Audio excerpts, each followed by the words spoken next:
Salut YouTube, on se retrouve aujourd'hui pour une nouvelle vidéo qui va être une vidéo pile à lire et la pile à lire du Pumpkin Autumn Challenge, le challenge proposé par Gimos qui démarre le 1er septembre et qui va jusqu'au 30 novembre, si je ne me trompe pas de date.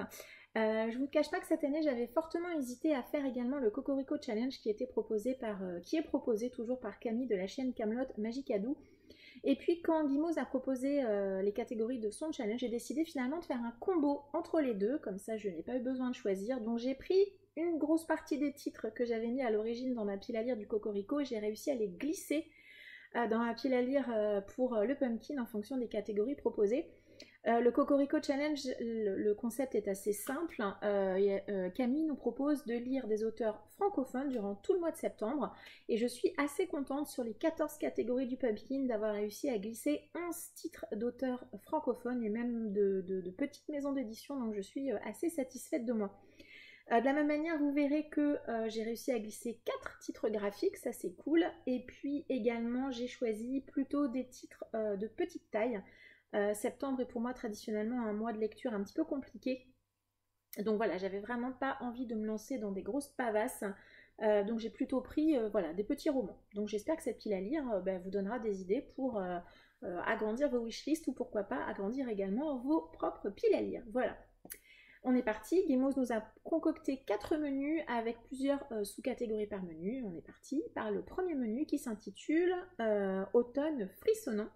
La première sous-catégorie c'est Gare, gare à la main de gloire et les mots-clés sont voleur, thriller, policier, superstition, horreur et épouvante. Et moi j'ai choisi d'y glisser un auteur que je n'ai jamais lu mais que j'ai très hâte de découvrir, c'est Paul Clément avec son roman Creuse la mort. Donc c'est un auto-édité et puis ici on imagine, enfin Paul Clément a imaginé des gens, voilà, habitent dans leur maison et puis la nuit ils entendent quelqu'un qui creuse à l'extérieur, ils vont voir ce qui se passe et ils découvrent un trou dans leur jardin, ils décident de reboucher ce trou, sauf qu'apparemment toutes les nuits les choses, on ne sait pas, reviennent creuser et refont le trou. Voilà, j'aimais beaucoup l'idée qu'il y avait autour de ce roman.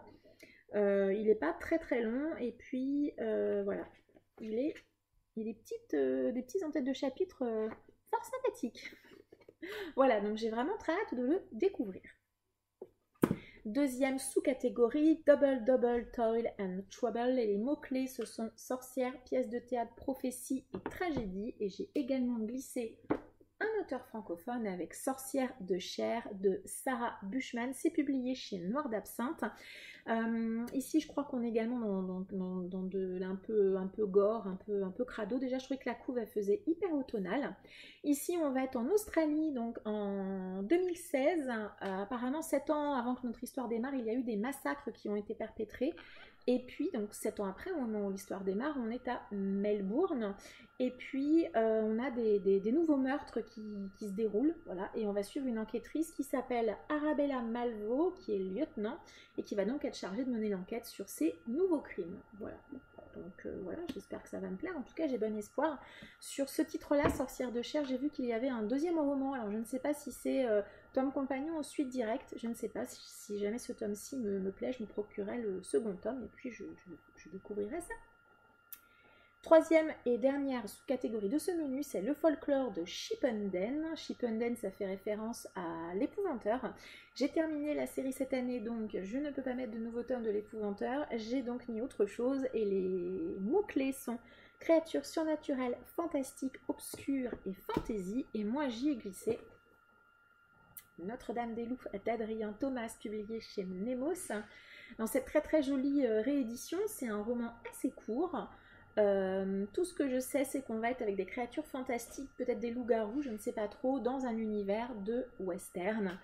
J'ai entendu énormément de bien de ce roman, donc bah voilà, j'espère qu'il va me plaire. J'ai déjà eu l'occasion de lire Adrien Thomas plutôt dans du jeunesse, donc j'ai vraiment envie de voir ce que donne sa plume qui est hyper fluide, hyper agréable dans un titre plus adulte. Voilà. On va passer au deuxième menu qui s'intitule Automne, douceur de vivre.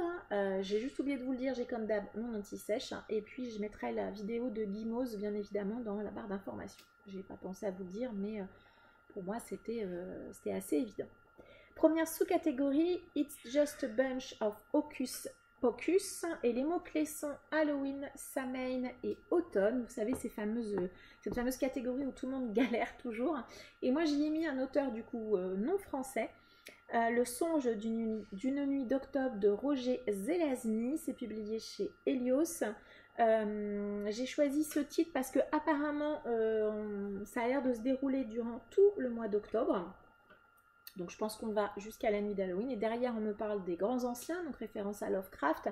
On me parle de créatures qui vont arriver, on me parle de Dracula, on me dit qu'ils seront tous là. Bon, on me dit également que c'est quelque chose d'un petit peu humoristique, donc j'espère que l'humour me conviendra parce qu'en littérature je suis un petit peu casse-pied sur la partie humoristique. Voilà, ça a l'air de tout à fait correspondre à cette catégorie. Idem, il n'est pas hyper long. Et voilà, moi il me branchait.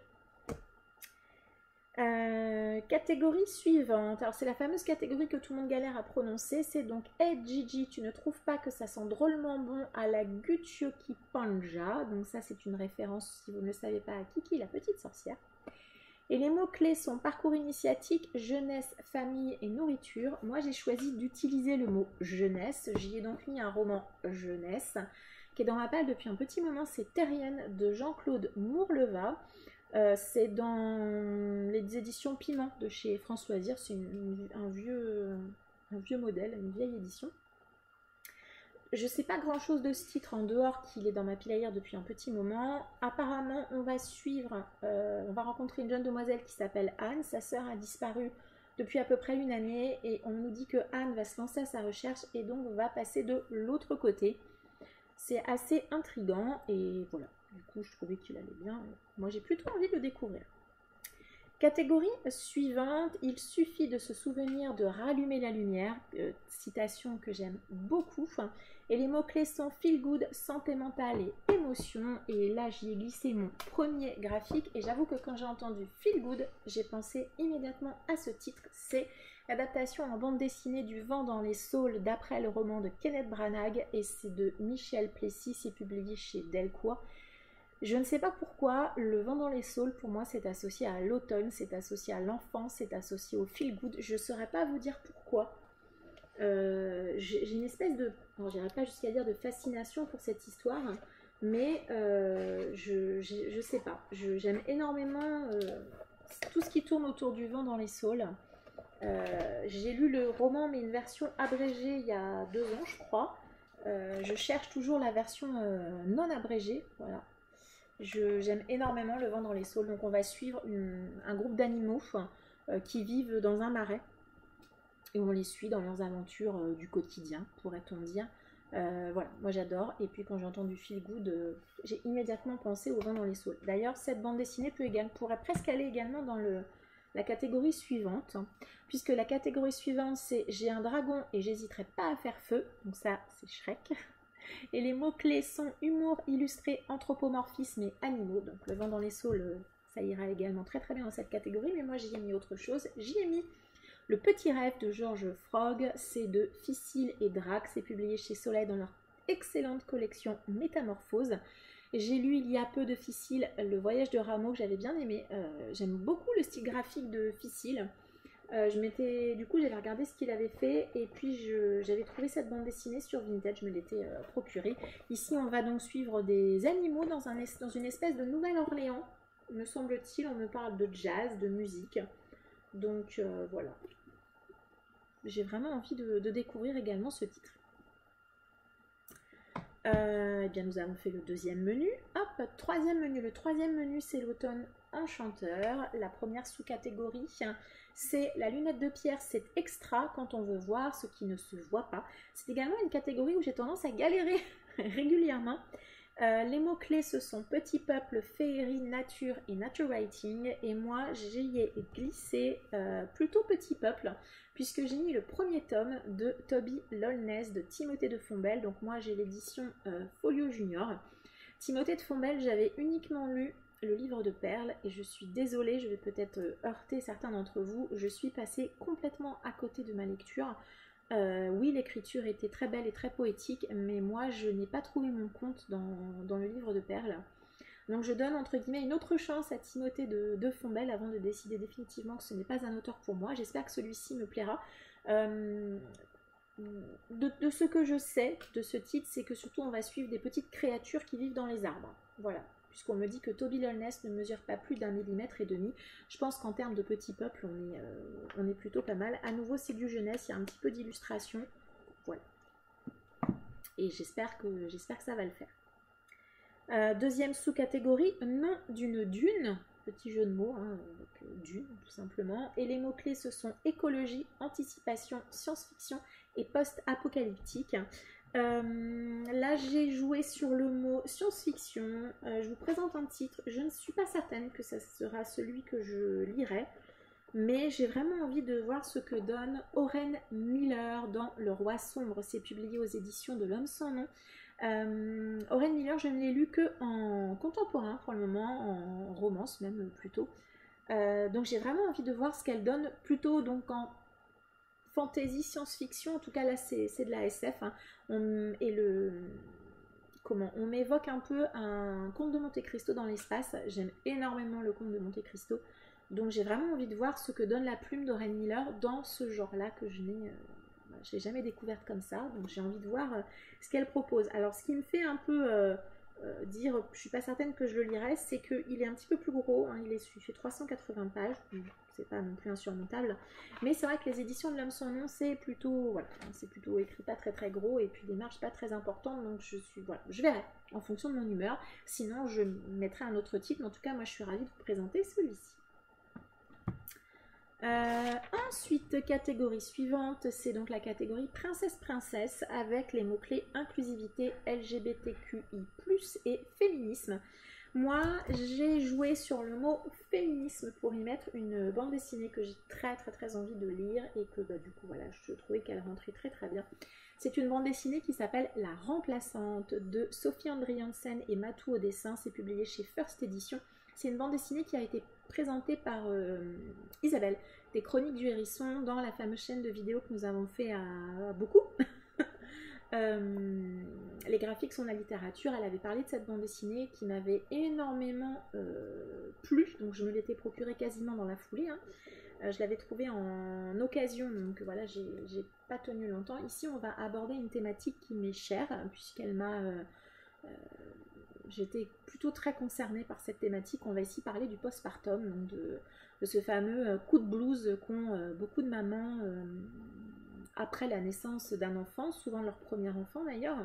Moi j'ai eu à titre personnel un postpartum après ma première grossesse un petit peu compliqué à gérer, et je me dis que peut-être si j'avais eu ça sous la main, peut-être que, eh bien, que je l'aurais mieux vécu, et que toutes les questions qu'on se pose, j'espère qu'elles sont évoquées ici. En tout cas, j'avoue que cette bande dessinée, elle a la pression, clairement, hein, parce que j'ai des attentes assez élevées. On va voir, soit je vais finir complètement ravagée, ou en colère, ou déçue. J'espère pas, hein. Vu de ce qu'en a dit Isabelle, ça avait l'air très bien. Je vais vous montrer quelques planches, mais honnêtement, si vous connaissez Matou, vous n'allez pas être dépaysé, hein. On est typiquement dans le style de ce qu'elle propose. Je verrai bien, en tout cas, j'ai beaucoup d'attentes et d'espoir sur cette bande dessinée. Troisième menu terminé, on va donc passer au quatrième menu qui est Automne des mystères. Donc c'est le nouveau menu de cette année.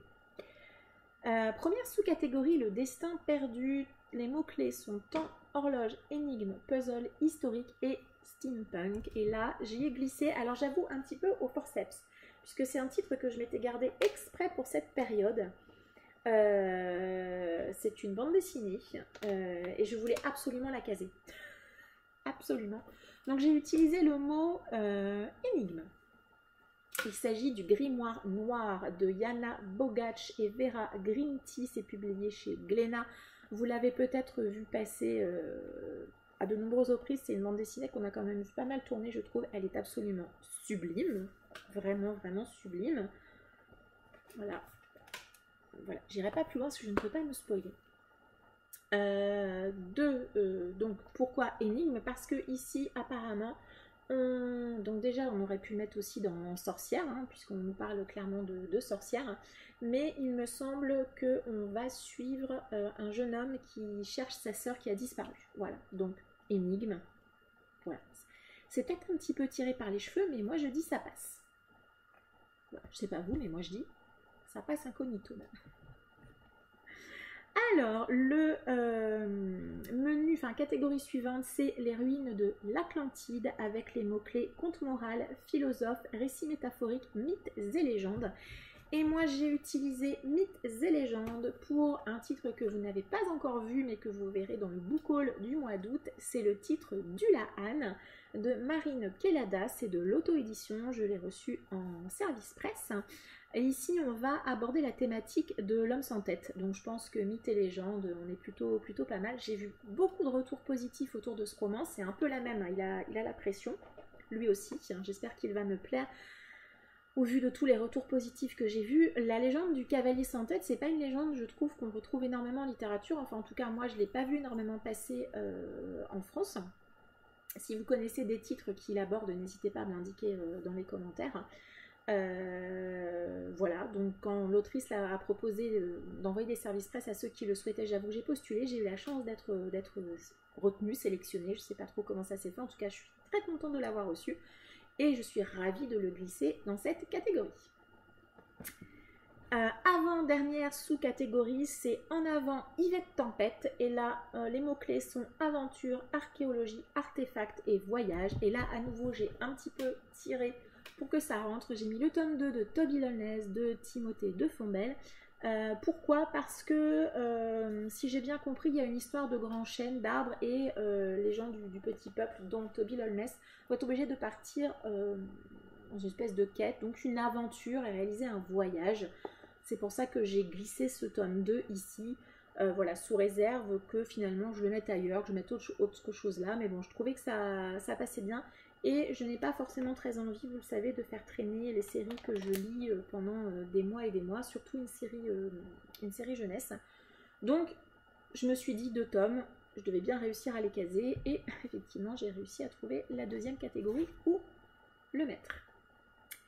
Et dernière sous-catégorie, c'est la catégorie cabinet de curiosité, avec les mots-clés art, science, musée, singularité et étrangeté. Et là, je suis ravie d'y avoir mis un autre pas du tout, une autre petite maison d'édition, c'est la maison d'édition Octokill.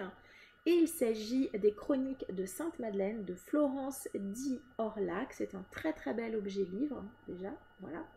Et alors moi, je suis plutôt partie sur le mot singularité et étrangeté, en fait, hein, puisqu'ici, on va être dans des nouvelles en lien avec un asile, avec un hôpital psychiatrique, pardon.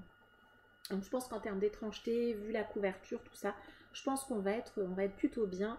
Voilà, on nous raconte que au fil des 9 histoires qui composent ce récit, les personnages tourmentés se croisent et lient leur destin. Voilà, donc je pense qu'au niveau étrangeté, un hôpital psychiatrique, tout ça, ça m'a l'air plutôt pas mal. L'objet livre en plus est très joli. On a des jolis pieds de page. Voilà. Et c'était aussi une autrice française, une petite maison d'édition. Voilà. Donc je suis également ravie d'avoir réussi à mettre plusieurs auto-édités ou petites maisons d'édition dans cette pile à lire. C'est donc une très jolie pile à lire. Non, je ne lance pas de fleurs, juste que les titres qui composent cette pile à lire me tentent tous beaucoup. Je suis ravie de vous l'avoir présenté. N'hésitez pas à m'indiquer en commentaire si vous aussi vous avez fait une pile à lire, si vous participez, si cette pile à lire est accessible sur YouTube ou sur Instagram. Je suis une dingue des piles à lire, donc j'avoue que l'année dernière et même les années d'avant, je crois que je me suis fait toutes les piles à lire de tout le monde. J'adore voir ce que chacun et chacune met dans sa pile à lire. Comme je l'ai indiqué au début, c'est une pile à lire, mais je me réserve toujours le droit de remplacer un livre par un autre. Voilà, cette liberté est quand même essentielle et la lecture doit rester un plaisir. Donc oui, je vous fais une pile à lire, mais voilà, je peux être amenée à remplacer un titre par un autre. En tout cas, là, cette pile à lire que je vous présente aujourd'hui, elle me plaît énormément. Voilà, j'espère que cette vidéo vous a plu. On se retrouvera très bientôt pour une nouvelle vidéo. Je vous souhaite une agréable journée et je vous dis à très bientôt. Ciao!